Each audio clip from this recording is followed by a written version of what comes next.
العزیز الحمید. یقص الحق بیان میکنه الله، الحق چیزی که واقعیت داره و راست و درست است الله بیان میکنه. یک یقص الحق فیصله میکنه حق به دلیل و هو خیر الفاصلین، الله بهترین فیصله کنه است. حق میتور نمیمانه، بالکل الله واضح فیصله میکنه. قل بگوی پیامبر علیه السلام جوابی سوال دیگه چی میگه؟ قل بگوی پیامبر علیه السلام میگه برای ما معلوم که کدام چیز شر است کدام خیر. آینده برای ما چی پیش میشه که ما معلومات داشته باشیم که در فلان جای بریم در فلان جای نرویم؟ پیغمبر میگه من خود دعوای علم غیب نکردم شما مرا علم الغیب میدونید. قل بگه پیامبر علیه السلام لو ان عندی ما تستعجلون، اگر پیش ما می بود آن چیزی که شما به جلتی طلب داری بهی، ما آن چیزی را تستعجلون که به جلتی طلب داری بهی، یعنی جلتی میکنی بهی به او چیز که او را میخواه، لقضی الامر بینی و بینکم، فیصله کرده میشد کار، همو کار که الله خواسته بود فیصله میشد در بین ما و در بین شما. چرا؟ به خاطری که اگر او کار بیاید که شما عذاب میاری خب باز شما اینجا باقی نمیمانی، هلاک میشه مثل قومای دیگه واره. والله اعلم بالظالمین، الله عالم است به ظالما، کسایی که مشرک شرک میکنه نعوذ بالله یا اعتراضای بیجا میکنه مشکل تراشی میکنه، خب عالم است. اینطور نمیمانه تانه. چند روز مهلت دادن سبب نجات شما نیست که فکر بکنی که البته ما دروغگوی هستم نعوذ بالله و شما نجات پیدا کردی. الله مهلت میده شما را، چون که رؤوف و رحیم ذات است، موقع میده، میدان براتان اعلام میکنه که یک چند قدم بدوی مگرم بهوش بی. و عنده مفاتح الغیب لا یعلمها، بنزد الله متعال مفاتح الغیب کلیدای غیب است یا خزانای غیب است. لا یعلمها نمیدانم غیبا را الا هو، بغیر از الله متعال. مفاتیح جمع مفتاح است، کلید میگه کلیدای غیب، یا مراد از این مراد از غیب خزانه هاست. به نزد الله متعال کلیدای خزانه است. خزانه ها پیش الله تعلق داره به هر کسی که هر قدر میده رزق فراخی را، علم، عمر، برکت، هر چیز را الله میده. پیش ما این گپا نیست ما برای کسی داده نمیتونم، یعنی ما پیغمبر هستم دعوتگر هستم، نیست اختیارات پیش ما که به کسی مال بدم، به کسی علم بدم، به کسی چی خوشحالی بدم، این کارا در پیش ما نیست. این خزانه پیش الله متعال است. یک معنا. دوم و عنده مفاتح الغیب، به نزد الله متعال کلیدای غیب است، چیزای پنهان که در حق چی کدام چیز مناسب است کدام نیست مناسب، چی چیز برش میرسه چی چیز نمیرسه، کلیدی از این پیش الله متعال است، کسی دیگری نداره.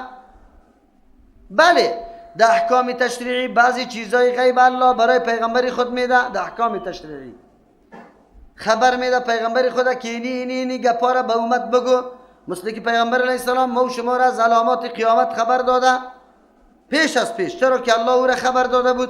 این در مورد احکام تشریعی است. اما مکمل امور غیب الله به کسی اجازه نداده، حق نداده که کلگی غیب داشته باشه. الله متعال در اینجا پشت سرم یاد رد میکنه که کسایی که میگه غیب کلی چیسته امرای الله است لیکن جزئیات دیگه کسا یاد دارن. نه غیب کلی را نه جزئی را الله برای کسی میده، بلکه کسی را که الله خبر میکنه علم غیب نیست او خبری غیب است. مثل پیغمبر از آمدن قیامت علامات و نشانهش به ما بیان کرده، او را انباء الغیب میگه، علم غیب نمیگه. چرا؟ علم او را میگه که برای خود انسان حاصل شده باشه بدون اسباب و وسیله، و او خبری غیب است که الله برش خبر داده که این کارا واقع میشه. در اینجا چرا الله تکیه به دو صفت میکنه؟ پیش براتون گفته بودم در الحمدلله کل صفتای کمال مخصوص الله. صفتای کمال کدام است که در کتاب الله برای الله ثابت است، در حدیث صحیح پیغمبر ثابت است. خب مرجع کل صفتای کمال به چند صفت است؟ دو صفت، یکی قدرت کامل که کارسازی برش میگم، دیگه علم محیط. پس حقیقت توحید انسان باید بدانه.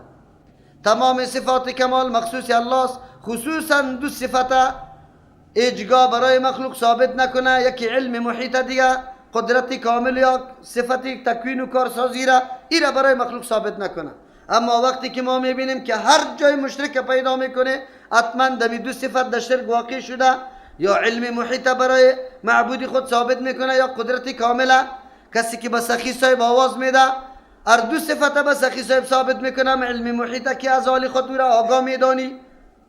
ام قدرت کامله که دینمی مشکل ما سخی صاحب رسیدگی میتونه از دو خاطر سیکو امی دو صفت کمال که مرجع تمام صفات است مخصوص الله متعال است تو به مخلوق ثابت میکنی شرک دمی دو صفت میه از دو خاطر الله بد مستند ایره رد میکنه چی رقم و عنده بنزد الله مفاتح الغیب خزانه یا کلیدای غیب است لا یعلمها نمیدانه هیچ خزانه غیب یا کلید غیب الا هو بغیر از الله و یعلم میدانه الله ما آن چیزی را فی البر که در خشکی انجام داده میشه و البحر در دریا کل چیزا را میدانه حیوانات زندگی میکنه بوته پرورش و نمو میابه درخت همه چیزا علم الله محیط است ما تو از خود خبر نداریم از اولاد خود مراقبت کرده نمیتونیم از خانه خود الله متعال تمامی کائنات در علم محیطی از اوست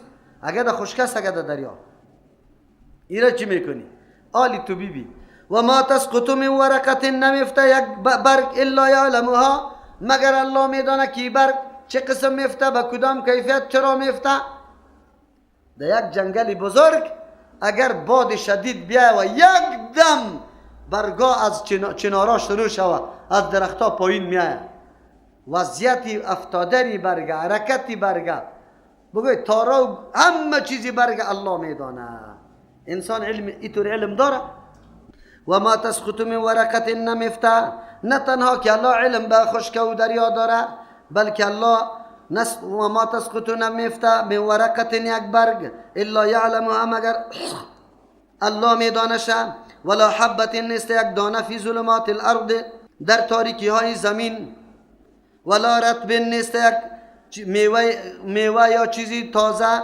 ولا یابس نه چیزی خشک الا فی کتاب مبین مگر در کتابی آشکار است یا مراد لوح محفوظ است که الله نوشته کرده یا است که مراد از پیشش علم الهی است در علم الهی همه چیزا موجود است انسان ها اینطور علم نداره که نداره پس معلوم شد که علم محیط برای الله است معبود باید دو صفت خامخا داشته باشه یکی علم محیط داشته باشه که در هر گوشه و کنار تو عبادت الله را میکنی عاجزی میکنی سوال از الله میکنی درخواست از الله میکنی الله سری تو علم داشته باشه دوم قدرت کامل داشته باشی که هر حاجت بنده در هر گوشه طلب میکنه تو بتانی حاجت از را روا بکنی معبود اگر هیچ صفتی دیگه نباشه دو صفت داشته باشه پس ما میبینیم که نه ملک نه پیغمبر نه ولی نه جن نه انس نه فقیر نه مولا نه پیر هیچ کدامی اینطوری علم نداره پس علم که نداره مستحق عبادت هم شده نمیتونه مستحق حاجت خویی هم شده نمیتونه که حاجت از بخویی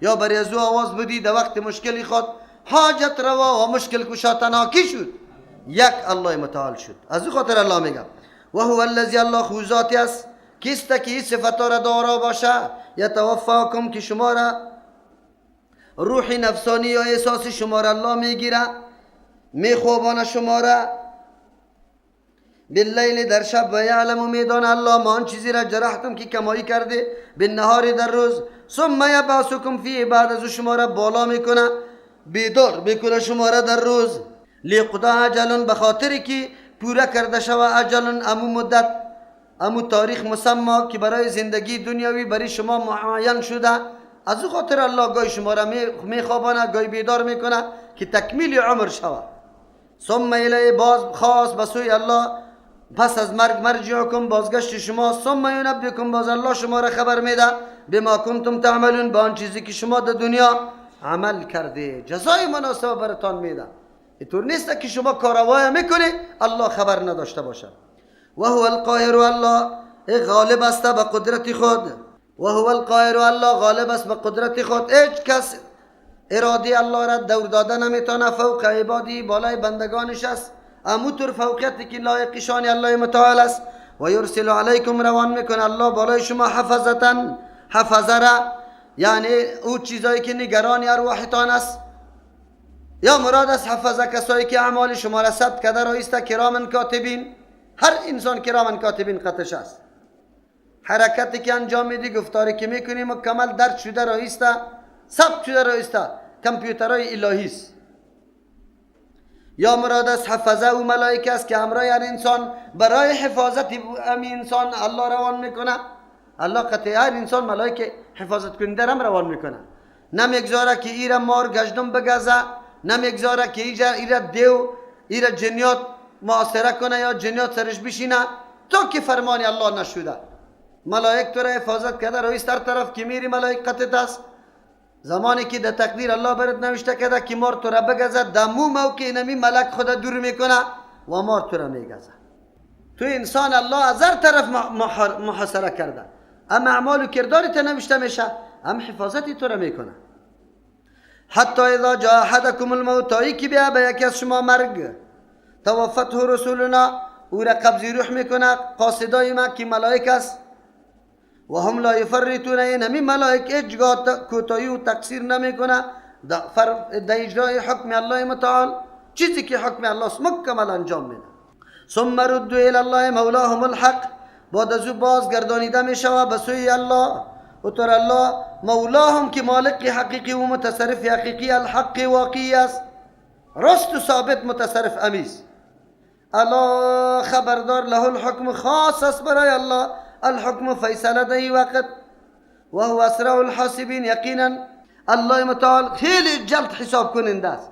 کسی فکر نکنه به کرورها انسان ها و هر کدام 100 80 50 60 سال عمر داره و هر کدام اعمال و اقوال متنوع داره، این کل شی حساب کردن کی میشه؟ الله میگه که زود حساب کننده است. محاسبه کل بندگان خدا برابر نصف روز دنیا محاسبه میکنه. قل بگوی پیامبر علیه السلام دلایل تقریری اعترافی است، تو را مجبور میسازه که بعد بپذیری و اعتراف بکنی، اقرار بکنی. قل بگوی پیامبر علیه السلام من ینجیکم، کدام ذات است که شما را نجات بده، من ظلمات البر، از تاریکی های خشک، یا مراد از این راستی هم تاریکی است که انسان در یک دشت و بیابان بند بگذاره، نه کسی اقارب نه اولاد نه کسی از قومی تو را نجات بده، میتونه که جنیات تو را این میجا مکمل خفه کنه بکشته، از همینجا تو را کی نجات داده میتونه؟ یک مانای ظلماتی که هم تاریکی شب باشه، هم ابر باشه، باران باشه، هم در یک دشت و بیابان باشه، کی نجات داده میتونه؟ غیر از الله دیگه کس نیست.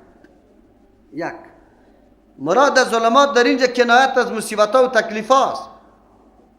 اما آفت هایی که در زندگی بالای تان میاد، تکلیف ها کیست که او را دور بکنه؟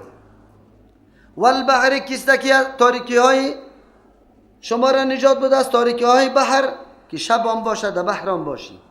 تدعونه او که شما آواز میدشه، تضرعا به بسیار عاجزی و خفیتا پنهان، کیست که شما را نجات بده؟ باباها را خود صدا میکنه کوکی نجات داده میتونه یا نه؟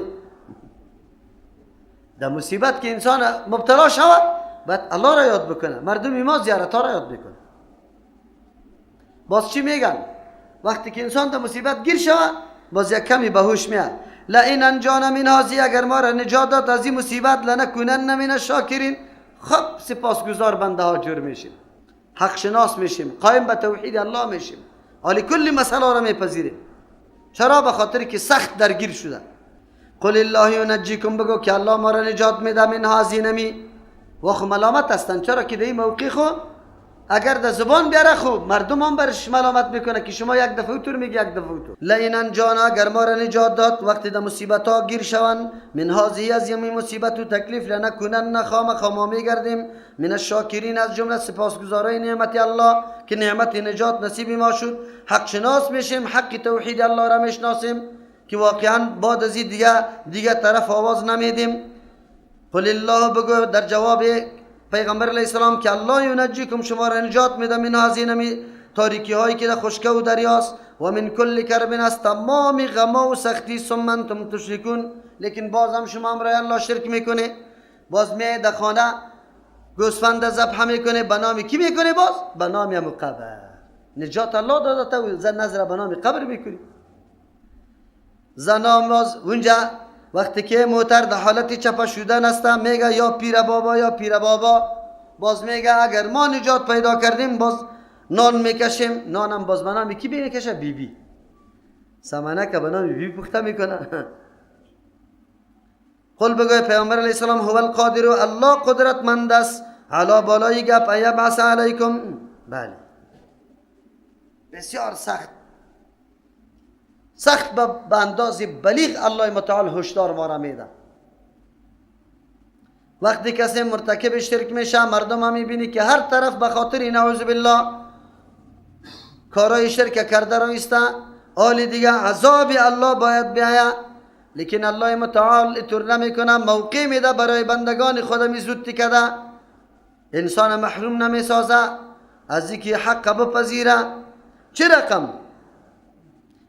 قل هو القادر، بگو که الله قدرت داره علا بالای گپ ای بعث علیکم که بفرسته بالای شما عذابا به سبب شرکتان و کفرتان من فوقکم از طرف بالا، گاهی طوفان بیا سرتان، گاهی سنگ باران شوه، گاهی بادی سخت سرتان بیاید،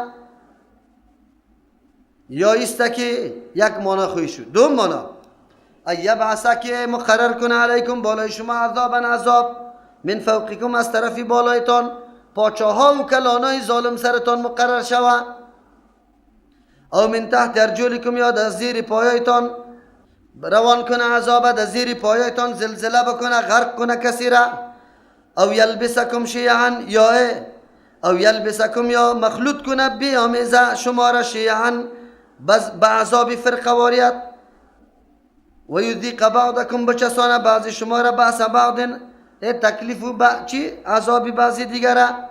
انظر بی ای مخاطب ای پیامبر علیه السلام کیف نصرف الآیات، چه قسم بار بیان میکنیم دلایل توحید، لعلهم یفقهون، به خاطر که این مردم بفهمه از فقاهت کار بگیره. الله متعال سی قسم عذاب بیان کرد. الله قدرت داره که از طرف بالا عذاب روان کنه، از طرف پایین ما زیر پای ما که ما را غرق کنه، یا زمین فرو بروه، اینه یا زلزله شدید شوه کلگی ویران شویم، یا ایسته که ما را مبتلا به عذاب فرقواریت کنه، اینه این بدترین عذاب است. پیغمبر علیه السلام دعاهایی که کرده بود الله قبول کرده بود، یک دعایش در این مورد بود، یک دعایش قبول شد، دو دعایش که یا الله امتی مرا به قحط سالم و کمل از بین نبری، همونطور شد. دیگه دعا را کرده که یا الله امتی ما مکمل به طریق مکمل زیر فشار کفار نبیاید، ایام پذیرفته شد، الله قبول کرده. دیگه دعا را پیغمبر علیه السلام کرد که یا الله امتی مرا فرقه جدا نسازی، نفاق در بینشان نبیاید، الله این سوال نپذیرفته. از امو خاطر در امت پیغمبر علیه السلام شما میبینی گروه های متنوع مختلف پیدا میشه. بله یکی دیگه خدا کافران میگن و یذیق بعضکم بأس بعض، بچشانه بعضی شما، و یذیق بعضکم بچسانه الله متعال توسط بعضی شما بأس بعض، حمله بعضی دیگران را، تکلیف دیگران را. فرقواریت که آمد آل دیگه زدن و کندن میشه، دیگه آل تکلیفا را آدم میچشه. امروز چشیدن نیست، نفاق وجود داره، اینمی حالات وجود داره. دو قسم اختلاف ما داریم، یکی در صدر اسلام، او اختلاف ناشی از خواهشات نفسانی نبود، تنظیم و تنظیم بازی نبود، قوم بازی نبود، او اختلاف ناشی از اجتهاد بود. از او خاطر یکی پشت دیگه فتوای غلط نمیداد، یکی پشت دیگه نماز میخوند، اما این اختلاف سبب بدبختی کل امت شده. تنظیم بازی، مذهب پرستی، شخصیت پرستی در حد خود رسیده.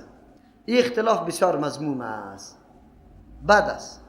آیت قرآن کریم دلیل بالای عزیز که تحزب و گروه بازی در دین قطعا گنجایش نداره، درست نیست. گروه جور نشود. چرا؟ به خاطر که خود به خود بین اینمی گروه ها امو موقف مشترک دعوت یا خدمت برای توحید است و مکمل از بین میاد. باید متحد باشند. اسلام دین اتحاد است، دینی است که توده های پراگنده را با هم یک جا ساخته، نه دینی که نعوذ بالله یکی دیگه خدا کافر بده. امی آیت هم میمانیم، این آیت بسیار مهم آیت است، تشریح میکنم اما ما اینطور خوام آمده که نمیشه دیگه. سبحان ربک رب العزة عما یصفون و سلام علی المرسلین.